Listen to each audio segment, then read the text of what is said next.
watching The 9. With the James Crumbley trial in the hands of the jury, parents are being reminded of the importance of being involved with their kids by knowing what's happening in their lives, how you can be better to support them, to help them. Licensed marriage and family therapist Carrie Krawiec from the Birmingham Maple Clinic is with us. And Carrie, thanks so much for being here. It's an important day. You're just, talking about this James Crumbley trial and what do you know about your kids, what don't you know about your kids. Communicating with them is of the utmost importance. We know that.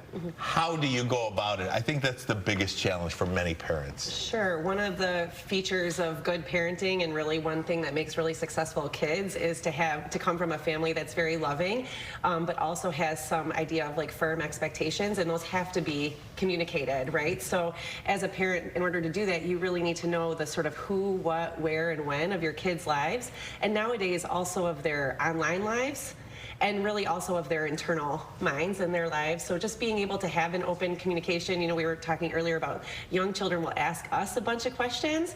We should just start across their whole lifetime, them asking us questions, us asking them questions.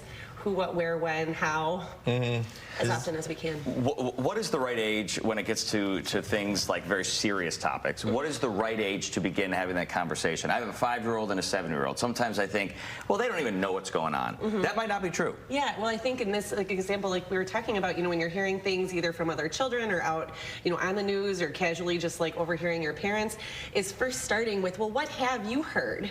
Or have you heard anything about this? Especially if they invite it first. So for young kids, when they invite it first, you might ask them, what have you heard?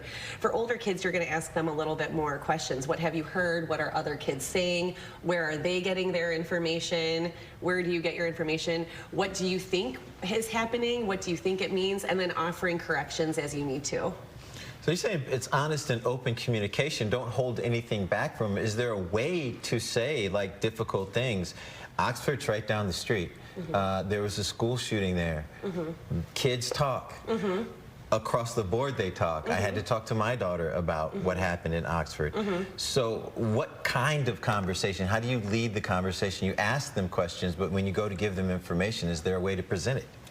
Sure. I think, again, starting by asking what do they know, what have they heard. When Oxford happened, there were threats at all the schools. So even my children were hearing it at their school, elementary school, because that information was getting out in the community. So I think, right, you start with what have you heard and who have you heard it from. If you've heard it from a teacher or something, you're going to try to check your information to make sure there's some consistency amongst adults. If they've heard it from other students, you might offer some corrections.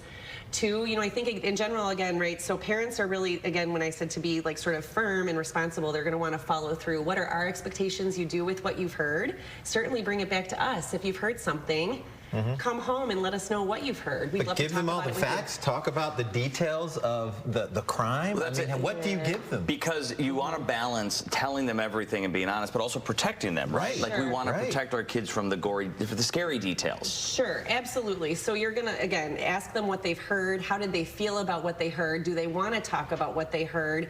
Are they having any thoughts, feelings, nightmares, dreams about what they've heard? You're going to offer them support when those things are true, and do they need to speak to a therapist? Are they having anxiety? You're going to always monitor for changes in behavior, changes in mood, changes in sleeping, clinginess to you. You're going to guide your information based on what they're showing you, not just with their words, but also with their actions and behaviors. Are they pulling away from friends? Are they changing in some way? Are they more irritable? Those are all going to shape the information. As parents, you're collecting a lot of data, right? And you should be, again, this goes back to that monitoring and supervision.